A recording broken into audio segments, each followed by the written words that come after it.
ஒரு சின்ன ஒரு விஷயத்தை நான் சுட்டி காட்ட ஆசைப்படுறேன். தமிழ்நாட்டை உலுக்கி போட்ட ஒரு சம்பவம்னா அது குடந்தை கும்பகோணம் தீ விபத்து சம்பவம். அப்ப அதை நம்ம பார்க்கிற பொழுது ஒரு கவனக்குறைவு, ஒரு சின்ன யாரோ ஒரு அதிகாரி ஏதோ பார்க்காம விட்டதோ, ஒரு பணம் வாங்கினதோ, ஏதோ ஒரு சின்ன ஒரு 100 ரூபாயோ 200 வாங்கிட்டதோ ஒரு சர்டிபிகேட்டோ.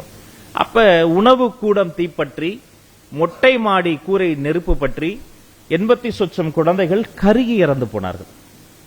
அதில் உயிர் தப்பிய ஒரு குழந்தை இருக்கிறாள். அந்த உயிர் தப்பிய அந்த ஒரு குழந்தை என்னை பார்க்க என்னோட கோட்டைக்கு வந்தாங்க. அந்த குழந்தைய வரவிட்டு அந்த குழந்தைகிட்ட பேசிட்டு இருந்தேன். என்னமா பண்றீங்கன்னு அந்த குழந்தை சொல்லிச்சு, அண்ணா நான் இப்ப சப் கலெக்டர் ஆயிட்டேன்னு அந்த ஆர்டர் காப்பி என் கையில கொடுத்து சந்தோஷமா வாங்கிச்சு.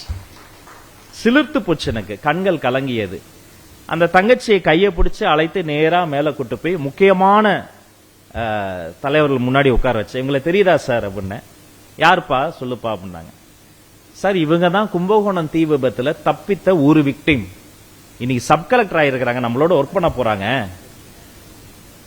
ஒரு குழந்தை தப்பிச்சது, இன்னைக்கு சப் கலெக்டர் நாளைக்கு கலெக்டர் ஆயிடுச்சு, நீங்க நாளைக்கு வந்து ஐயா மாதிரி இன்னும் பெரிய அதிகாரி ஆகும். அப்ப இறந்து போனவர்களை எத்தனை கலெக்டர்களை இறந்து விட்டோம், எத்தனை டாக்டர்கள், எத்தனை கல்வியாளர்கள், எத்தனை அமைச்சர் பெருமக்கள், எத்தனை சிந்தனையாளர்கள் ஒட்டுமொத்தமா ஒரு கவனக்குறைவுல இறந்துருச்சு. அப்ப நம்ம முதல்ல பண்ண வேண்டியது என்ன தெரியுமா? ஊழலை ஒழிக்கணும்.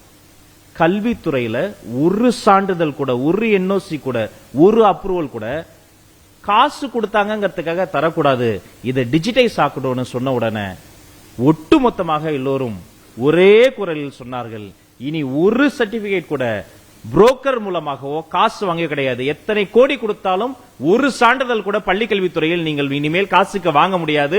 100% மெரிட் மூலமாக மட்டும்தான் வாங்க முடியும் என்பதை மீண்டும் இந்த சபையில் நான் பெருமையோடு சொல்லிக் கொள்கிறேன். இன்னும் அதை பாதுகாக்க என்ன தெரியுமா பண்றோம்? அதை முழுக்க டிஜிட்டைஸ் பண்ணிடுறோம், மனித தலையீடே இல்லாம. ஏன்னா கம்ப்யூட்டர் காசு வாங்காது, கம்ப்யூட்டர் சாதி பார்க்காது, கம்ப்யூட்டரை புரோக்கர்ஸ் இன்ஃபுளுயன்ஸ் பண்ண முடியாது. அப்ப இது முழுக்க என்னன்னா ஒரு ஏபிசிடி நிறைய கேட்டகரிஸ் இருக்கு. அந்த சர்டிபிகேட்ஸை ஃபாலோ பண்ணி இந்த சர்டிபிகேட்ஸ், இந்த தரச்சான்றும், ஃபயர் சேஃப்டியும், அங்க இன்ஃப்ராஸ்ட்ரக்சர் ஃபெசிலிட்டியும், லேப் ஃபெசிலிட்டியும், முறையான கழிப்பிட வசதியும் இருந்தால் மட்டும்தான் சர்டிபிகேட்ஸ், என்ஓசி. அப்படி இல்லைன்னா யாரா இருந்தாலும் சரி, எவ்வளவு பெரிய பள்ளிக்கூடமா இருந்தாலும் சரி, அவங்களுக்கு கிடையவே கிடையாது. சரி, எல்லா சர்டிபிகேட்ஸும் இருக்கு, உங்களுக்கு நான் என்ன பண்ணும்? ஒண்ணுமே பண்ண வேண்டாம், எங்க பசங்களை பாதுகாப்பா பாத்துக்கிட்டா ஒண்ணு போதும், உங்களுடைய கல்வி பணி தொடரலாம். இல்லனா வேற எந்த வகையிலையும் உங்களை நாங்க என்டர்டெயின் பண்ண மாட்டோம் என்பதையும் நம்முடைய இந்த காலத்துல இதை நீட் ஆஃப் தி ஆரா மட்டுமல்ல, எங்களின் கடமையாக நாங்க நினைக்கிறோம். இன்னொரு முறை அப்படி எந்த விபத்தும் நிகழாமல் இருப்பதற்காக அதையும் நாங்கள் செய்திருக்கிறோம். இந்த கல்வி திட்டம் என்பது பொதுமக்களுக்காக, சாமானிய வீட்டில் இருக்கக்கூடிய குழந்தைகளுக்காக, தமிழ்நாட்டின் ஏதோ ஒரு மூலை முடுக்கில் இருக்கக்கூடிய ஒரு குழந்தை கூட இந்த மேடையில் நம்ம அமர்ந்திருக்கிறோம் பாருங்க, ஐயாவை போன்ற அறிவியல் தமிழர்களாக நாளை பின்ன வருங்காலத்தில் அவர்கள் தலைமை விருந்தினர்களாக, சிறப்பு விருந்தினர்களாக, ஏன் இதே கமிட்டியினுடைய தலைவர்களாக அந்த குழந்தை வர வேண்டும் என்ற நல்ல எண்ணத்தில் உருவாக்கி இருக்கிறோம், இரவு பகலாக உழைத்திருக்கிறோம் என்பதையும் பணிவோடு இந்த சபையில் நான் தெரிவித்துக் கொள்கிறேன். இப்ப நாம செய்ய வேண்டியது ஒன்னே ஒன்னு இருக்கு. என்னது? 3ஆம் வகுப்பு வரை இந்த புதிய பாடத்திட்டத்தை நம்ம கொடுத்துட்டோம். அந்த ஆசிரியர்களுக்கு ட்ரைனிங் கொடுத்துட்டோம், ட்ரைனிங் த ட்ரைனர்ஸ் அதையும் முடிச்சிட்டோம். பாடப்புத்தகம் எக்ஸ்ட்ரா தேவைப்பட்டது அதையும் பிரிண்டிங் பண்ணி அனுப்பிட்டோம்.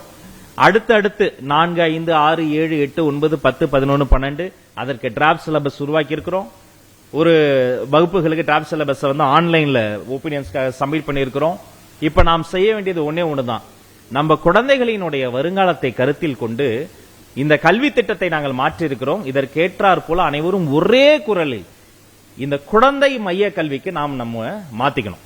வேற ஒண்ணுமே பண்ண வேண்டாம், குழந்தைகளுக்காக உங்களை மாத்திங்க. காந்தி அகிம்சையை போதித்தார், அமைதி என்பதை கையில் குச்சி வைத்து அடித்து சொல்லிக் கொடுத்த காலகட்டம்லாம் போய்விட்டது. இனி ஆடி சொல்லிக் கொடுங்கள், பாடி சொல்லிக் கொடுங்கள். குழந்தையிடமிருந்து நாம் கற்றுக்கொள்ள முடியுமா என்று சிந்தியுங்கள். ஒரு செய்தி, நான் ஒரு 4 ஆண்டு காலம் வெளிநாட்டில் வேலை பார்க்கக்கூடிய வாய்ப்பு கிடைத்தது. வார இறுதியில என்னுடைய அந்த புத்தக நண்பர்கள், கவிஞர்கள் வீட்டுக்கு வருவாங்க. அப்ப அங்க அணில்கள் நிறைய விளையாடும். அந்த அணில்களினுடைய சத்தம் வித்தியாசமா இருக்கும். அந்த சத்தம் இருக்கிற பொழுது அது வால் அப்படி ஒத்திசையில மேல வரும். அதை நான் ரொம்ப ஆச்சரியமா பார்ப்பேன். அங்க மரங்கள், கனிகள் நிறைய நிறைஞ்சிருக்கும். அப்போ ஒரு அணில் சத்தம் வந்தோம்னா எல்லாரையும் கூப்பிடுறேன், நண்பர்கள்லாம், வாசகர்கள். அந்த அணில் கத்துது, ஆனா அதற்கு வாலே இல்லை, வால் இல்லாத ஒரு அணில். பார்த்த உடனே என்னுடைய நண்பர் ஒருத்தர், என்னங்க இது அணிலுக்கு அழகே வால் தான், வாழையில இது என்னங்க எலி மாதிரி இருக்கு அப்படின்ட்டார். உடனே எல்லாரும் சிரிச்சாங்க. அது கொய்யாவை குறிச்சுக்கிட்டு இருந்தது. நான் சொன்னேன், ஐயா அந்த வால் அது பாம்போட ஒரு சண்டை போட்டிருக்கலாம், தன்னம்பிக்கையோடு தப்பிச்சங்கிறது ஓடி இருக்கலாம், தன் குஞ்சை காப்பாற்றுவதற்காக, தன் தம்பி தங்கையை காப்பாற்றுறதுக்காக பறவைகளோடு சண்டை போட்டிருக்கலாம். அப்படி ஓடுகிற போது அதோடைய வால் அது இழந்திருக்கலாம். இப்ப வால் தான் அழகா? இந்த அனுபவம் இருக்கே, இந்த தன்னம்பிக்கை இருக்கே.